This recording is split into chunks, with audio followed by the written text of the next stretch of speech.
दोस्तों, कांतारा के पहले पार्ट में जो हुआ वो असली कहानी की बस झलक थी। असली खेल तो अब शुरू हुआ है कांतारा चैप्टर 1 में। यह फिल्म हमें उस जगह ले जाती है जहाँ से पंजुर्ली और गुलिंगा देवा की पूरी गाथा शुरू होती है। मतलब वो देवता कौन है, क्यों आई और उनके पीछे क्या कहानी है, यही सब जानने के लिए चैप्टर 1 बना है। लेकिन मजेदार बात यह है कि फिल्म उतने जवाब नहीं देती जितने सवाल उठा देती है। वेलकम टू मूवी गपशप। नमस्कार, मैं सुशील कुमार। हम यहाँ करेंगे रिव्यू, कहानी और जज्बात, सब कुछ फिल्मों के साथ। आगे बढ़ने से पहले प्लीज चैनल को सब्सक्राइब करें। तो चलिए शुरू करते हैं। शुरुआत से ही मूवी में एक रहस्यमय टोन है। विजुअल देखकर लगता है जैसे देवता खुद कैमरा चला रहे हो। धुंध, आग, मंत्र, बीच में वो डर, एकदम रूह तक चुभ जाता है। लेकिन भाई कहानी थोड़ी अलग चलती है, क्योंकि जितना भी समझने की कोशिश करते हो उतना ही मूवी कुछ और दिखा देती है। अब जरा सुनो गुलिका देव की कहानी। कहा जाता है कि माता पार्वती को एक दिन राख के बीच में एक पत्थर मिलता है और वही पत्थर असल में गुलिका देव बन जाता है। अब ये कोई शांत साधु नहीं थे। उनका गुस्सा तो ऐसा कि सूरज को देखकर खाने दौड़ पड़ते थे, विष्णु जी का तालाब पी जाते थे और जब कुछ नहीं मिलता था तो जानवरों का खून पी जाते थे। आखिर में भगवान विष्णु अपनी उंगली उनको खाने के लिए देते हैं, तभी जाकर उनकी भूख शांत होती है। शिव जी देखते हैं ये बंदा तो पूरा अनकंट्रोल्ड है, तो इन्हें धरती पे भेज देते हैं क्षेत्रपाल बनाकर, यानी किसी इलाके के रक्षक। और वही इलाका बाद में कहलाता है कांतारा।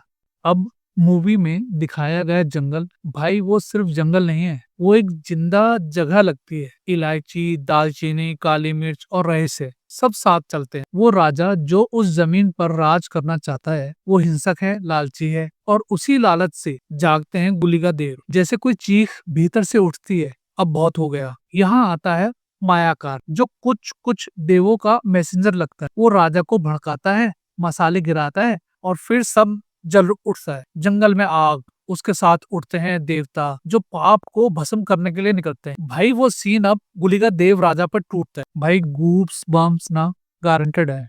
अब असली हीरो की एंट्री। बर में एक छोटा सा बच्चा जो कुएं के पास मिलता है और आगे चलकर बनता है देवों का वारिस। मायाकार को गाइड करता है, सिखाता है और धीरे धीरे एहसास दिलाता है कि वो चुना हुआ इंसान है। मतलब जब अधर्म बढ़ता है तो कोई देव कोई ना कोई रास्ता भेजते हैं। इस बार वो रास्ता है बर में। मूवी का यह पार्ट बड़े मजेदार है, जहाँ बर में खुद को पहचानता है और वो सिर्फ इंसान नहीं, एक कनेक्शन है देवों का और इंसानों के बीच का। अब आता है वो ट्विस्ट जहाँ कहानी सीधी नहीं जाती। राजा की मौत के बाद असली विलन निकलती है उसकी बहन, जो बचपन से ही कडप्पा आदिवासियों के बीच पली थी और काला जादू सीख चुकी थी। वो देवताओं को बंधक बनाकर उनकी शक्तियां अपने लिए इस्तेमाल करना चाहती थी। यहीं से मूवी एकदम पागल मोड में चली जाती है। ब्लैक मैजिक, लहू, मंत्र और विनाश। बर्मे देवों को आजाद कराता है, लेकिन बदले में अपनी आत्मा भी उसी कुएं में समर्पित कर देता है। भाई वो सीन ना, अब वो देवों के सामने सिर झुकाता है। भाई साहब फिर से गूब्सबम्प आ जाते हैं।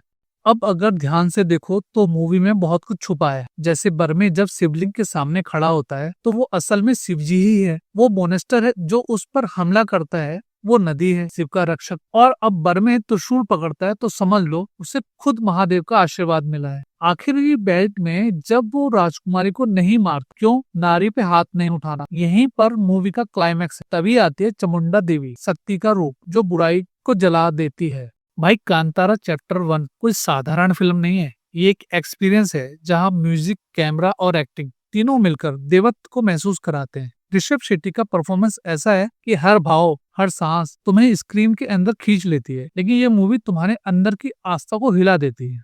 अगर आपको ये वीडियो पसंद आया हो तो लाइक करें और कमेंट्स में बताएं कि आपने ये मूवी देखी है या नहीं। आज के लिए बस इतना ही, मिलते हैं नेक्स्ट वीडियो।